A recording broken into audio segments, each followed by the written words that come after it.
explore the latest news and thrilling matchups. Whether you're a diehard or a casual, this is your destination.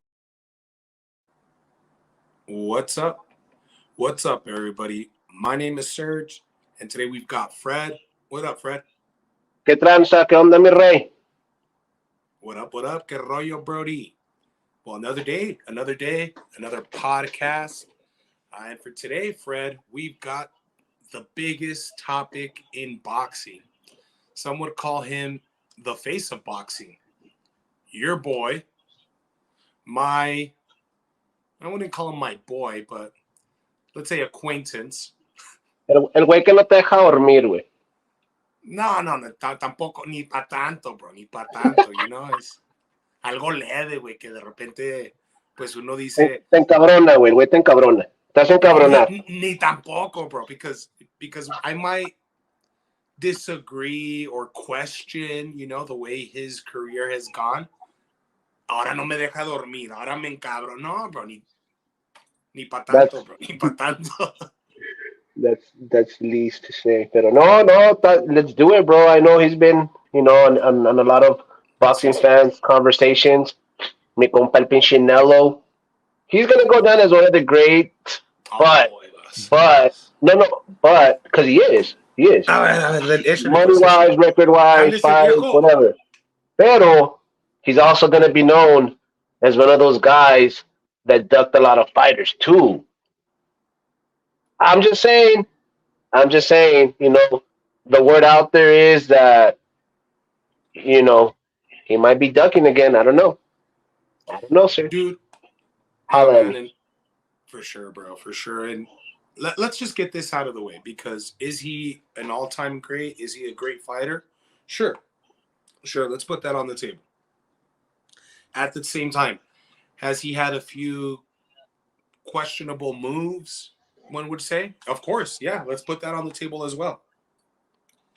But let's just talk about the here and now. Let's forget, what he did in 2014, who he fought in 14, who, in 2017. Let's forget about that. Let's talk about what's going on right now. Since about 2021, your boy has been the undisputed super middleweight champion of the world. That's 168 pounds. And there's a few contenders. There's a few names out there as far as who he will be fighting next. Let's bring up a list here. There's a short list, and the list seems to be getting even shorter. Let me pull up these names here. We've got David Benavidez. We've got Jaime Munguia. And then just this weekend, we saw in action Edgar Berlanga. Now, Jamar Charlo was part of the conversation for the longest time, but his name has kind of fallen off. But at the end of the day, these were the four names that are on the table as to who he's going to fight next. From what we've heard, it's going to now be Edgar Berlanga and Munguia. The latest reports are saying it's going to be Munguia in May, which we've asked to see that. We wanted to see him fight a Mexican, but he's not fighting the mandatory guy in the WBC that has been mandatory at least since, I'd say, 2-3 years now, in David Benavidez. So, I don't know, man. El Monstro, the Mexican monster, or the monster, depending on, where you reside. But what are your thoughts as far as Canelo opting to go with not fighting David Benavidez, his mandatory, and deciding to fight Jaime Munguia and Edgar Berlanga? Well, man, honestly, I think Canelo's doing it. He's playing it really smart. Canelo's known to make some really, really good business decisions. For one, longevity. He's trying to add a couple of more years, which add a couple of more millions to his account. Right. So think about it. I know out of those you mentioned, in my opinion, I think Benavidez and Munguia will be the best fights we as boxing fighters want to see. But right. I also believe, bro, that Benavidez could really hurt Canelo's reputation. He could really hurt him bad. Who knows? I just think he's bigger. Benavidez, he's bigger. So that could be a scenario. Now, if Canelo, let's say that happens, and let's say the fight happens, Canelo winds up taking the win on some rocky shit. I don't know. Canelo will solidify. I know he'll prove you that for so many years I've been um, rolling with Benavides. You would give him your respect for sure. You'd be like, all right, he finally fought, man. He beat his ass. Nelo is a little bit past his prime in my opinion, dude. But Munguia will be another great matchup, especially maybe for 16 de septiembre. Hey, I don't know. I mean, the Cinco de Mayo is already too soon. So, I mean, Charlo's out of the picture. So we all know who's the last one to get Nello and try to get that bag. Yeah, man. Yeah, and I mean, let's look at the guys up here on the screen. If you're able to see the screen, we've got Jamal Charlo, again, Edgar Berlanga.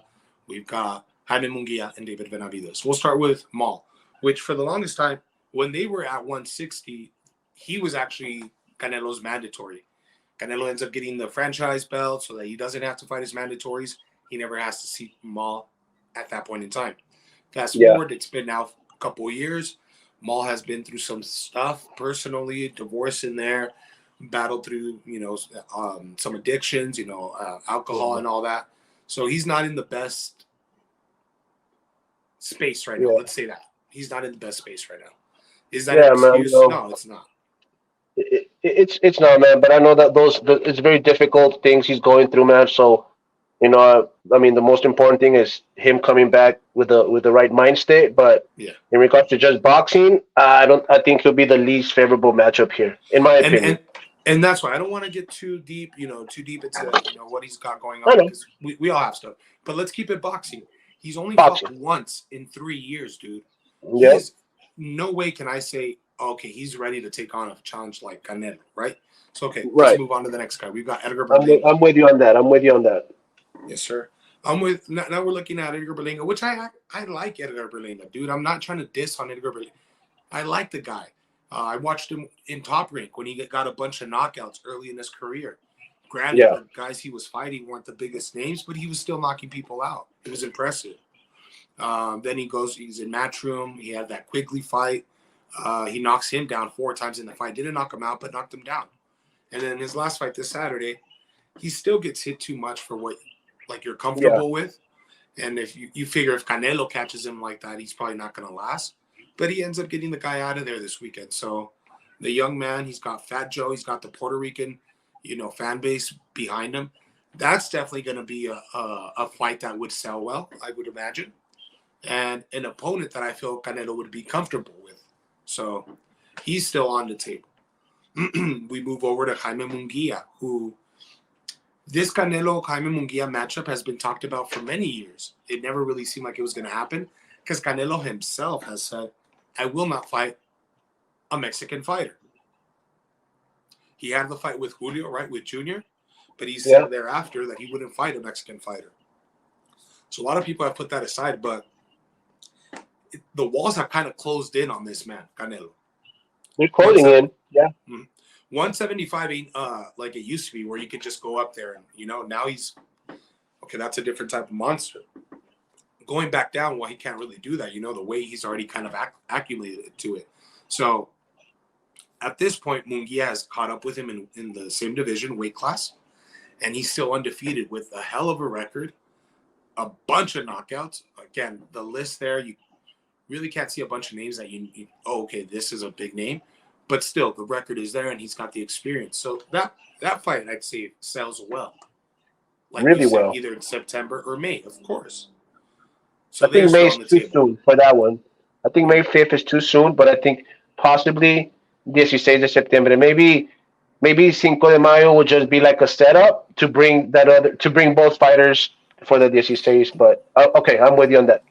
Well, listen, right now they're saying it'd be Edgar and Munguia. That would be in the 2-fight deal when he goes to Matchroom. So if that ends up happening, one of them has to take the May date, the other one have to take September. Edgar just fought on Saturday, so I don't see him doing May. Munguia has probably been in camp and staying fit. He's probably a little more prepared than Edgar coming off of a fight right now this past weekend. Okay, I see what you're saying. Either way, I feel like Edgar or Munguia are fights that you could sell, and they'd probably sell well. You know, make some Yeah. money. I get it. Neither of them have been in this division for over 3 years. Neither of them two have been the mandatory in that division for half the time that David has been there. Okay, and he's the last name on this list, David Benavidez, the Mexican monster, The the former monster. champion who never lost his belt, still undefeated, never lost his belt in the ring, still undefeated to this day. Been the mandatory for like 3 years, dude. Yeah. But for some reason, and they've guaranteed to pay him $55 million, him being Canelo, to fight David Benavidez. That's a guaranteed money that he'll make. Aside from that, there's probably like upside on pay-per-view, the event, what they, it's just, that's minimum It's what they're offering Canelo, 55 yeah. million No, to fight him. not only that. Not only that. It's the up. I mean, the reason. Okay, the way I see it is like this. Not only is it about the bag, the belts, or nothing, but it's just the story, dude. The glory. People think you're afraid of Benavides. If you challenge him and you beat him, imagine what that would do. That will solidify your legacy as one of the greatest boxers, no matter what division of all time. Benavides, in my Yes. opinion, he's a beast. And in the 175 division, it's going to get wild. That's going to be the division to watch for the upcoming years. But Yeah. I kind of see why. I mean, I could see why Canelo would hesitate to just take the fight now. You know, for boxing for David Benavides boxing fans, it's an opportunity to, you know, put this guy, put the nail in the coffin. He's washed up. He's done. But if it's the other way around, I mean, what it can do for Canelo's legacy, like I said, I don't know, man.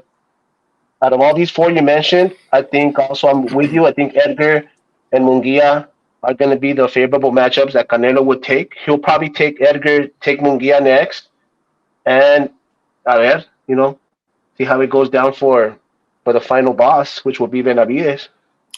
Benavidez has been in talks now to move up to 175 and fight for the interim WBC. He's right now the interim WBC 168 champ. So he's petitioning, and I believe they granted him the option to move up to 175, fight for the interim championship belt there. And in June, we will see Bivol versus Beterbiev for undisputed at 175. The winner of that fight would then have to face David Benavidez if he stays at that weight. David has also said that he's willing to go up to become the mandatory at 175, but he's willing to also stay, like come back down to 168 and be the mandatory in both weight classes so that Canelo cannot avoid him. I mean, he has it for him, dude. There's other boxers out there, but this guy just really wants Canelo. I mean, dude, we just looked at the four names on the table right now. Charlo, we put him aside. We left with three other names. The Edgar Berlanga, Jaime Munguia. We said they would probably sell well, dude. It's probably like a successful event, right? But we're talking about, you said the story, I said the glory. You get that beating David Benavidez. I don't see that happening, beating either of these two or both of them. It's like, I don't know. I don't know if you're young enough to remember Mike Tyson's Punch Out. Okay, the right. epic story of Little Mac. We knew Little Mac was legit. Coming in, taking on like opponents as you go along the game. The opponents get tougher and tougher, right? You meet Mr. Sandman, the Macho Man, right, and then you have to get to the boss at the end. Mm-hmm. In this case, the boss is David Benavidez. That's the matchup that a lot of people want to see, and because it's the talk that he's ducking him. You know what I mean? So I don't know, man. I hope it happens, and if it doesn't happen, I'm okay with it too. I think Canelo's one of the greatest boxers. I think Benavidez, he still has a lot of boxing left in him, and I think he's going to do some damage in the 175. So I think the Munguia fight is going to happen. I really think so. And just for a setup, just go ahead and fight Edgar. Cash in, get warmed up, get the fans rallied up again, and set up for the Munguia fight. I think the Benavidez fight If it happens, I give it like a honestly like a 20% chance that it happens, dude. I think Dude. we'll And never get to see. I think we'll never get to see Benavidez versus Canelo. I exactly. you can quote me on that. I don't think we'll ever see it, but we'll see a few other good ones too, man. That's what I don't want to miss out on, dude. Because if you really are one of the greatest, then you also have a responsibility with being one of the greatest, and that is taking on the next generation. Mayweather did that when he took on Canelo. You could say, right?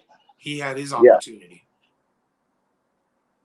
And yeah, right yeah, now, he's not willing to give the guy the same opportunity that he was given. So, I mean, it's cool. It's cool. It's not something he has to do, but that ain't right either.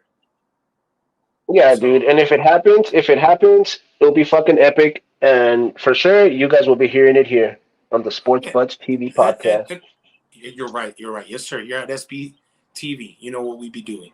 But even the national sports, audience is starting to call out Canelo in this Yeah, BS, dude. They're not going to be interested in. It may be a successful event, like going in person, but forget about selling pay-per-views and setting up new records for pay-per-views sold. Forget about that. So yeah, dude. It's just about the honor, as a boxing fan, something you want to see happen. You want to see the best fight the best, the old school versus the new school, meet in the middle. But if it doesn't happen, it'll be okay. We'll still get to see Canelo's some really turning good ones. Trust me. Canelo's turning into one of these like bands that were really real big hits. They had all these hits, and they toured for a while. They were really successful, all that, and then they came out with a new album, and it's good, but like people always like play the classics, and he's like, "No, I want to give you this new stuff," and we're like, "Nah, give us the classic fights. The classic fights we want to see, classic matchups. Nah, you're my new stuff." And it's like, dude, I want to come hear you for your new music, dude. I want to hear you for the classics, Really, Joe, classic give us stuff. Piano Man. No, you're gonna hear my new album. You give us Piano Man. We're No. talking about bands. We're not talking about a performer, dude. I don't know what Billy Joel has to do with it. Leave that man No, alone, I bro. feel Turn the you. lights I back feel you. on, bro. Turn the lights Yeah, back on. yeah, dude. And honestly, man, like I said, I think it's gonna be a great year for boxing. I really Yeah. believe so, bro. And no matter what, dude, whether Canelo fights him or not, you gotta admit he's a great boxer, bro. He's Hall of Fame. He's like one of the top, I think, top five Mexican boxers all time. Okay, I'll give you that. But there's nothing wrong with taking a loss every now and then, as long as you get to fight the boss, the one that everybody wants to see. I'll give you top five. I won't give you number one. I won't give you number two. We'll argue about number three because there's some few guys in there. But top five, you ain't got to twist my arm. I'll play nice. But there he is, man. He's got the undisputed championship belts, all belts in the division. He is a four-division champion, right? So That very means impressive man. tetracampeón. What was it again? Treta campeón. Yep. That's insane, dude. So, I mean, De La Hoya, five-time division champ, but that's neither here nor there. Manny Pacquiao, what, seven, Hijo. eight divisions? Neither here nor there. No, neither here nor there. But no, hell of a fighter. You're right. Hell of a fighter, an all-time great.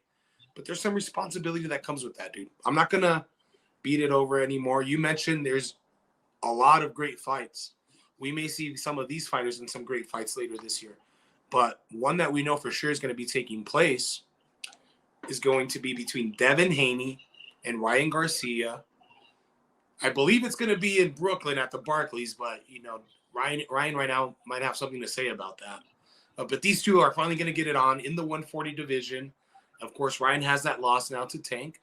But Yep. you know what? A loss is a loss. He's moved on from that, and he's ready to take on the undefeated fighter in Devin Haney, who is a hell of a fighter, former undisputed champion at 135, now holds the belt at 140, and something's got to give come April 20th. How do you feel about these two young men getting in the ring and giving us what we want? Yeah, I think this is a great fight, dude. Great fight. For both fighters.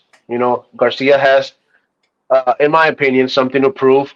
After the all that talking he was doing versus Tank, and all that hype he was getting before that fight. and how it all just suddenly dropped after that fight. It's like man, like kind of like when you meet your heroes and your hero doesn't meet that expectation, and you're like Damn. So he needs that confidence, bro. He needs that fight, that people are gonna say like, okay, all right, that's the Garcia that, because after the fight, in my opinion, dude, he was just too much clout chasing out there. He's kind of been known for Gotcha. doing that, and it kind of threw a lot of boxing fans off that, but he's a great boxer. No matter, he's had some great fights, but this one against another great boxer is gonna. He needs it. He needs that on his resume if he pulls off the win. Now, if he takes the loss, man, I don't know. I don't know how Garcia can. I mean, he's not losing to any scrub. He's losing to Devin Haney, a great, champ in its own. Pero Ryan needs this, man. Now, Haney, on the other hand, I feel he has something to prove himself. You know, taking on fights like this, man. One thing about Haney is that he doesn't back down from a fight. This guy will fight whoever, dude, and he's proved it. He's won. He has his style. He rarely gets hit. Um, and one thing that kind of people throw shit at Haney for, it's his punching power. So I think it's going to be one of those fights. Both fighters are, extremely fast. Um, and it's just going to be who has the power punches in this one. Yeah, dude, I'm really excited about it. I'm not gonna lie, I'm a fan of both of these guys. I'm a fan of Ryan. I'm a fan of Devin Haney. Ryan has made it harder to root for the guy at times. Uh, the situation where we thought we were gonna get Haney and Garcia earlier a few weeks back, and then he throws in that it's gonna be Rolly all of a sudden, right? I believe it was Rolly Romero, Ryan Garcia, and then all of a Yeah. sudden that goes out the drain and down the drain, and now it's back to Devin. Once that fight, okay, it's gonna be Devin. We're all back on board. It's Devin. Um, it's said that it's gonna be in Vegas, so everybody's like, okay, that's it tracks, right? That's on par. Fight capital of the world, you could say. Yeah. You would argue, and then they announce, you know what, this is actually going to be at MSG or at the Barclays. We're going to do it in New York. Oscar says it's a huge fight and it should be in another fight capital. So they decided they'd want to do it in New York, and everything's organized to be actually taking place tomorrow. Is their press conference in New York City at the Barclays? At I the believe it's at the Barclays, okay. Barclays. And but before we can even get there, Ryan tells everybody that he'd rather have this in Vegas and that the fight should be taking place in Vegas. Now, the only reason why that doesn't sit well with me is because of the BS that just happened with Rolly, where he told Devin, psych, never mind, I'm going to fight Rolly. And then it was like Rolly had somebody to fight when the Pitbull one got announced, right? So it's like, dude, why are we doing this? Why is it always like something? Siempre hay un pedo, bro. And it's like, I want to root for the guy. I really want to get behind him. And I want to cheer for him, dude. But it's like, he makes it a bit hard. Yeah, dude. I agree with you. And that's what I'm saying. Like, there's no reason to do this extra things on there, dude. It just makes you Right. look a little bit corny, you know what I mean? Yeah. And not only that, some of the videos he's been posting out there, man, like nothing to take away from his boxing, but sometimes it's just too much crema, too much. Right. Guy's Yeah. mal, guy's mal, and honestly, I don't have a I don't have a prediction for this fight yet. I know we'll get into it as it comes along closer, man. But Yeah. Yeah. Yeah. Yeah.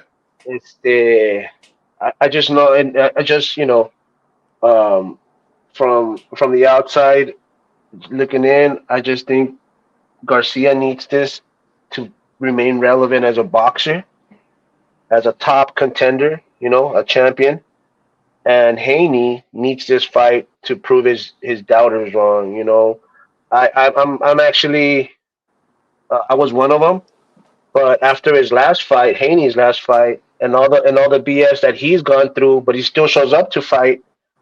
I'm rooting for the guy. I'm hoping he also Mm-hmm. pulls off, a great career, man, from this. So Yeah. both of these fighters need to come out, slug it out, and if the fucking I know they're gonna have their first press tomorrow, right? You said.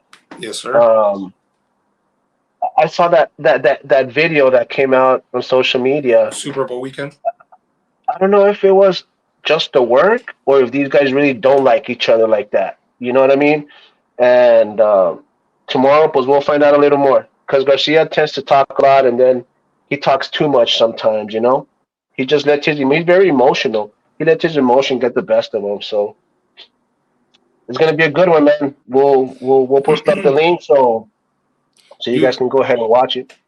when it comes to Ryan, and you mentioned like how he videos and stuff like that, I don't feel like I really have a problem with that because you want them to like be out there, but you also need to be just as disciplined in the ring and with your fights and as a professional. I would think like I believe in work hard, play hard. I believe in that, dude, because otherwise you're gonna go crazy. So bust your ass, work hard, but and enjoy it, dude. Play hard, but you gotta bust your ass, dude. You can't be like, oh, I'm gonna have this fight set up, and then never mind, I'm gonna want to fight this guy. Like that's unprofessional as hell, dude. That shows that you're immature. Then, if you're unprofessional, then Yeah. you're immature. Like it trickles down. So And I that's want the to. word I was looking for, like immature, like Mm-hmm. nothing away from your boxing, but sometimes you just acting like you gotta set an example out there for the kiddos that look up to Mm-hmm. you, man. And I'm not saying you're a bad person in any way, man, or push that negativity, No, but sometimes just, hey, man, you're a boxer, bro. Go out there and just do what you got to do, my man. And on the exactly, out dude. and that outside personal life, like people kind of see through that sometimes. Dude, and just as immature, as unprofessional as he comes off, he's looking at the complete opposite of himself in Devin Haney when it comes to that, dude. Exactly. And Great Devin point. Haney's probably the youngest out of all these guys, dude. So props to Devin Haney. I can't say anything. Some people say he's not the most exciting, but I think he's a hell of a skilled fighter, dude. So come April 20th, we don't have to make a prediction right now, but I'm leaning Haney, dude. I want to Well, root for 20. Ryan, but I'm voting Haney, dude. Yeah, we can get more into that as Yeah, that yeah, fight comes along a yeah, little yeah. later. And maybe But Ryan it's will turn gonna it be a around. We'll see full what happens at 20. the press. You Yeah. said it was a work, just like No, no, your no. wrestling. I'm not saying it wasn't work. I'm My bad, saying my bad. that's It what could have that's what been. the social media was talking about, and so we want to see if this is real beef or if Fabricated. it's real beef. I want to see that on the boxing ring. I want Yeah. to see a great fight. Blah blah blah blah blah blah. Slug it out. But if it's just the work to try to cash in, and I don't know. But and I didn't mean like, oh, you're calling it a work, but I'll tell you this. Because we're the boxing show, we're the wrestling show, we're the sports show. In wrestling, a work can definitely turn into a shoot. What that means is we can Absolutely. agree, yes, sir, we can agree. We're gonna go in there, we're gonna work in the ring, and we're gonna sell this shit. But sometimes you can get in there and you start working and them punches can be a little stiff. And then now you're in a shoot. Maybe that was all right, we'll push each other around, we'll mess around in that little face off, but nothing crazy. Then you push somebody. You did this on the playground with your friends, like, hey, let's pretend like and then they push you a little too hard. And you're like, nah, dude. And then you push them right back. You know what I mean? So Yeah. you can work yourself into a freaking shoot. Wrestling 101. Don't work yourself into a shoot. So I have no doubt that they could have agreed, hey, we'll go in there, we'll stir the pot a little bit. And then they both were like, nah, dude, you're not gonna get one up on me right now. So Andale. Yeah. You're not gonna one up me. And you know what? Honestly, if it's real beef, and these guys like really put up a classic, one of those classic slugfest fights. Hey, I wouldn't mind seeing a part two of this. Maybe even a exactly. trilogy. Who knows? Yes, sir. Yes, sir. The sport needs stuff like that. We've talked about it before. We need these rivalries that can give us a rematch, a trilogy. So definitely, dude, definitely, you've been on that for some time now, and this can set us on that path. But that's our show for today. We've given you guys at least a good half hour there of some boxing talk, and keep it here at Sports Buds TV. We break down boxing, but we break down all the sports. You know what it is, right, Fred? Absolutely. Stay tuned. Follow, like, subscribe, share, all that good stuff. We appreciate the feedback. Um, we have more shows coming up, more boxing talks. We got the Pitbull matchup versus Raleigh coming up soon too. Yes, sir. We got some NBA, some wrestling talk. We'll Yes, talk sir. some NBA off season. So pretty much that's what we recap, talk about, predictions. So thanks for the follows and stay tuned for some more. Yeah, man. Yeah, man. Good. Well said. Good show. Y'all be good. Remember to keep it here. This has been Sports Buds TV. We're out. Peace. Thank you for listening. Hope you enjoyed the latest episode. Don't forget to subscribe, like, and follow. See you on the next one.